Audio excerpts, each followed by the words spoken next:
My family had flown across the country to visit me in Los Angeles, where I was living at the time.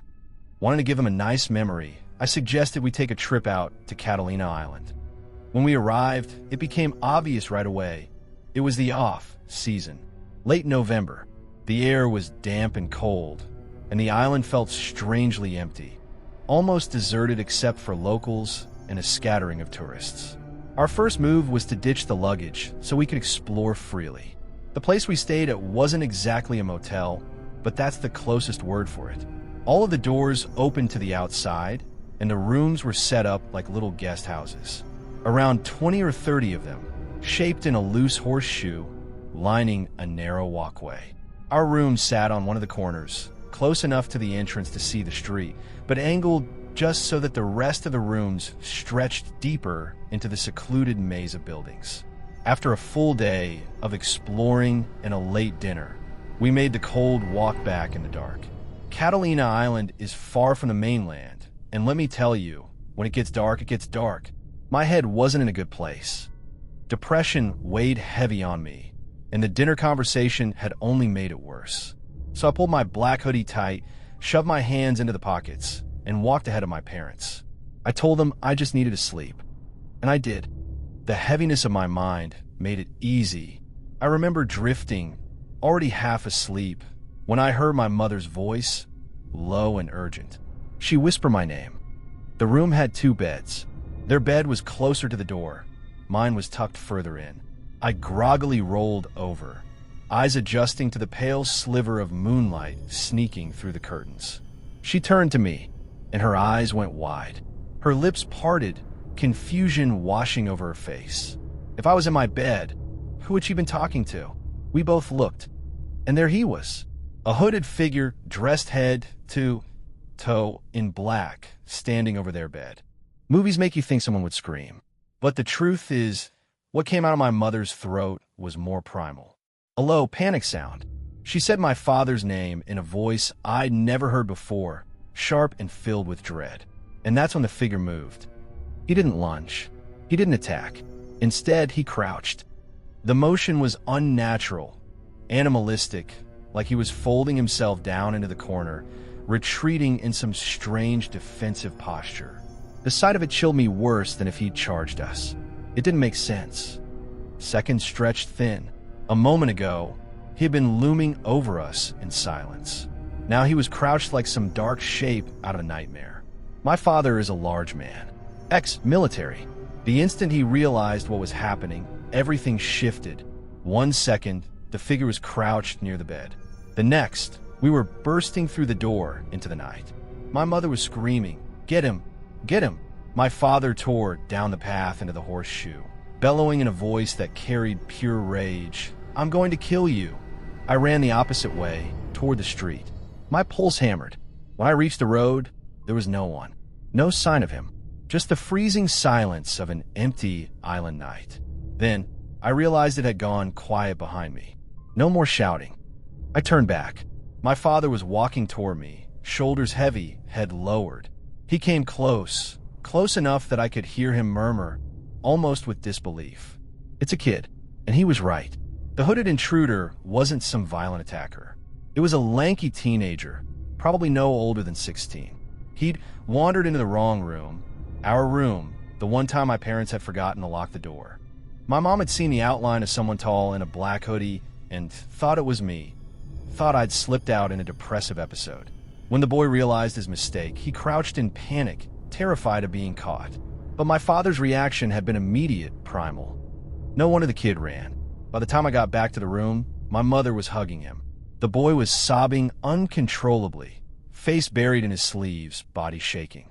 I almost felt sorry for him. If a massive ex-soldier had come charging after me, murder in his eyes, I'd probably be crying too. That night has never left me. I'll never forget waking up to my mom's voice, the figures standing over their bed, the strange animal like Crouch. Even though we later learned it was just a scared kid, there was something about the way it all happened that still unsettles me. Because before we knew the truth for those long, stretched out seconds in the moonlight, it felt like we were staring into the unknown. This happened when I was about 13 years old, and I still think about it today. My best friend at the time, let's call her Maya, and I were mischievous kids. We lived for pranks.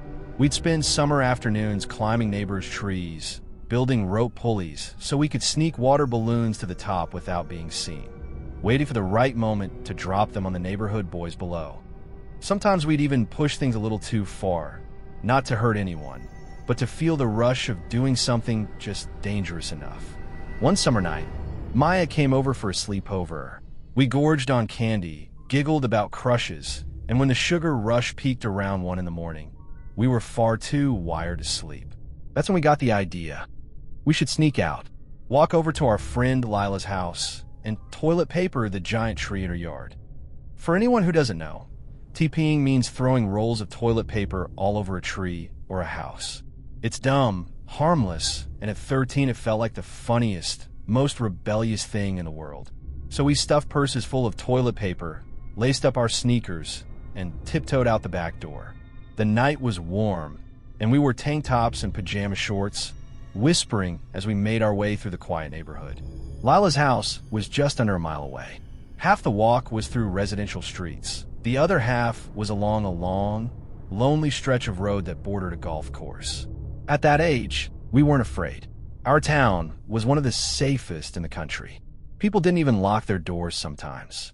We weren't scared. Not yet. We were giggling again, still talking about boys, when headlights swept across us. A large, red SUV slowed as it passed. I remember the sound of its tires crunching against the road, the way the window slid down. Behind the wheel was a man, middle-aged, with straight white teeth that glowed in the darkness when he smiled. "Hey girls," he called out, his voice too smooth. "What are you doing out so late?" Something about the way he asked made my stomach knot. We stammered, "Nothing." He raised his eyebrows. "Nothing? Out here all by yourselves?" That smile stretched wider. And for the first time in my life, I felt fear ripple through my body like a wave. "We're walking to my dad's house," I blurted. "He's waiting for us." It was a lie, and he knew it. His eyes lingered on me, then on Maya. The silence was suffocating. Finally, he said in a slow, deliberate voice, "That's interesting. You're awfully young to be out this late, dressed like that. You'd better hurry home before it's too late." Too late. The words hung in the air like poison. Too late at night? Or too late for something else? I didn't want to find out. I forced confidence into my voice, thanked him politely, grabbed Maya's hand, and started walking fast. The SUV stayed still behind us, watching. Our sneakers tapped hollowly against the sidewalk. Clack, clack, clack. My ears strained for any sound. The click of a door opening, a footstep behind us, his voice calling out. I refused to look back. I didn't want him to see my fear. Then suddenly, the engine roared. Tires screeched, and the SUV sped away. We ran. When we finally slowed, the neighborhood lights were in the distance, a promise of safety. I looked at Maya. Her face was pale, her jaw tight. "That guy," she whispered. "Yeah. What do you think he wanted?" We didn't answer. We didn't need to. We both knew. And then, before we could breathe, the sound came again. Clack, clack, clack, the hollow echo of tires. The red SUV came roaring down the road, this time swerving onto our side. He screeched to a stop beside us, flung the door open. "Run!" I screamed. We bolted toward the houses. He shouted something after us. I couldn't make out the words, and I wasn't about to stop to listen. He jumped back into the SUV, creeping after us, headlights glowing like predator's eyes. A corner was ahead. We turned sharply into the neighborhood. It was dark, silent, every house asleep. No one would answer if we banged on doors. He would catch us before anyone even woke. But the first yard had a low fence. I pointed, and without hesitation we vaulted it, stumbling into the grass. A dog exploded into barking, but it didn't attack, just raised the alarm. We sprinted across and climbed the next fence, collapsing behind a bush beside a half-inflated pool. We crouched there, breathless, clutching each other, listening. Then his voice, low and taunting. "I know you're here, girlies." I could hear him walking nearby. The dog barked louder, the sound of a gate rattling. He was checking the yards, looking, hunting. We didn't move. Not for hours. Through a crack in the bush, we watched. The night slowly faded to gray, and just as the first hints of sunrise touched the sky, the engine revved. The red SUV crawled past the fence, the man's face turning, scanning, searching. That's when I realized he hadn't left us alone the first time. He had been giving us a head start, playing a game, hunting us like prey. We stayed hidden until after 6 in the morning. Only when the sky was fully light did we run back to my house, silent, exhausted, terrified. And when we got there, our bags still stuffed with untouched toilet paper, I made a choice. Let's TP my tree instead, I told Maya. It'll make us laugh. My parents will never suspect us. Who TPs their own house? So we did. We threw roll after roll into the branches, soaking the paper with a garden hose, pretending we were just kids again, pretending the night hadn't happened. When my mom burst into my room half an hour later, furious that someone had TP'd our yard, Maya slipped out with an excuse. And I was stuck tearing down wet toilet paper with my family, pretending it was all just a prank war. But inside, I knew the truth. That night, we hadn't just snuck out for fun.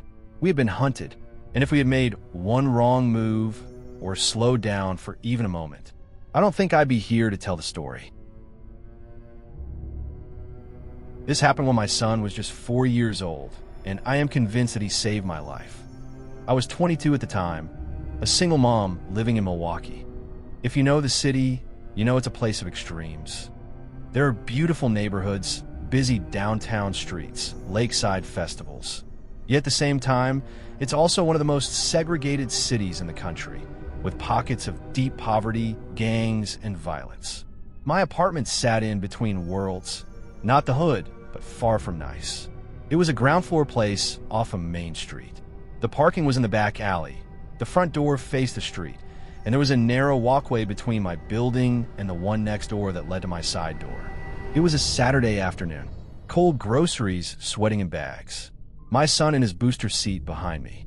As I pulled into the alley, I saw him. A figure in a hoodie, standing near my parking spot. It was warm out, too warm for a hood. He had it up anyway, head low, shoulders hunched. At first, I thought, just another wannabe gangster kid. But it was odd, because he wasn't moving. He was waiting. As soon as my car rolled closer, he turned, walked past my side door and out to the street, almost as if he had been caught. I parked, got my son out, grabbed the bags, and walked in through that same side door. By the time I got inside, I couldn't see him anywhere. I brushed it off until the doorbell rang. I froze.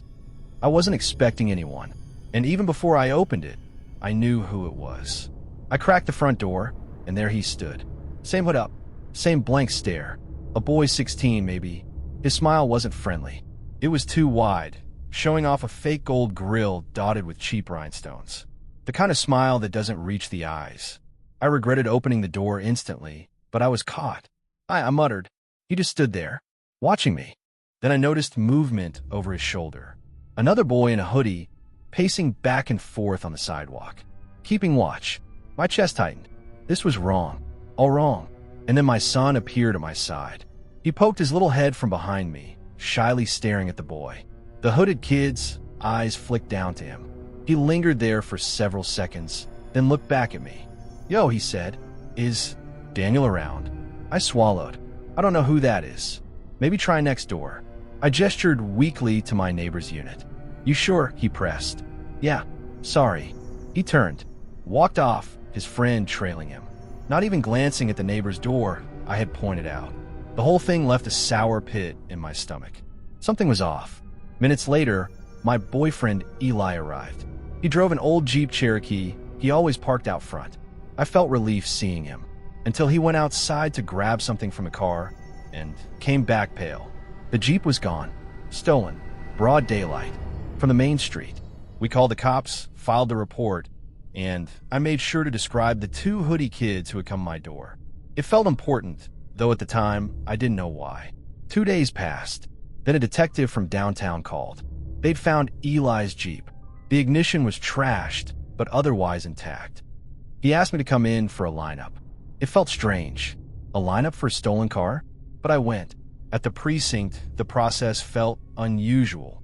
They brought me into a darkened room with two other women. One was older, maybe in her 50s. The other, a young woman in a wheelchair. Her lower legs were swallowed by a massive cast surrounded by a cage of metal rods. I couldn't stop staring. What had happened to her? The detectives told us we weren't allowed to speak during the lineup, not even to each other. If we wanted a suspect to turn or repeat, we'd signal. Otherwise, total silence. We waited almost an hour in the dark room before it began. They brought in 2 sets of suspects, 6 at a time. The first lineup, nothing. I didn't recognize anyone. I felt guilty, but I couldn't lie. The second lineup, number 4, walked in, and my stomach dropped. It was him, the one who had knocked on my door. The stupid fake grill was gone, but I knew his face. No hesitation. When it was over, the detectives separated us. They brought me into the hall last. "Did you recognize anyone?" they asked. "Yes. Number 4 in the second lineup." "I'm sure." They had me sign the forms. Then they finally explained what was really happening. Number 4 was one of the boys arrested with Eli's stolen Jeep. After they'd taken it, they drove to a quiet neighborhood nearby. They pulled up behind a young couple unloading groceries. Without a word, they opened fire. The girl, the one now in the wheelchair, was shot in the leg, shattering bone. The young man was shot in the groin. He survived, but barely, and was still in the hospital. The boys hadn't demanded money. They hadn't tried to steal anything. They just shot them. The only reason the shooters were caught was because that young woman, bleeding on the pavement, remembered the Jeep's license plate. A patrol spotted it outside a corner store not long after. The detectives told me the truth.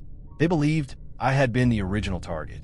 That's why the kids were lurking in the alley, why they knocked on my door, why they were circling. But for some reason, they hadn't gone through with it. I knew why. Because my little boy had peeked his head out from behind me. They saw him, and they walked away. Months later, I learned both boys had pled out to attempted murder. They were just teenagers, but charged as adults. One had even bragged to police before lawyering up that it was a gang initiation. Shooting innocent people was the price of admission. The thought still makes me sick. And as if fate wasn't cruel enough, 4 months later, Eli's Jeep was stolen again. This time, they torched it and abandoned it in one of the city's most violent neighborhoods. That was the final straw. We packed up and moved. But I'll never forget the image of my son that day. Small hands clinging to me, big eyes peeking around. He had no idea that by simply showing his face, he may have saved my life.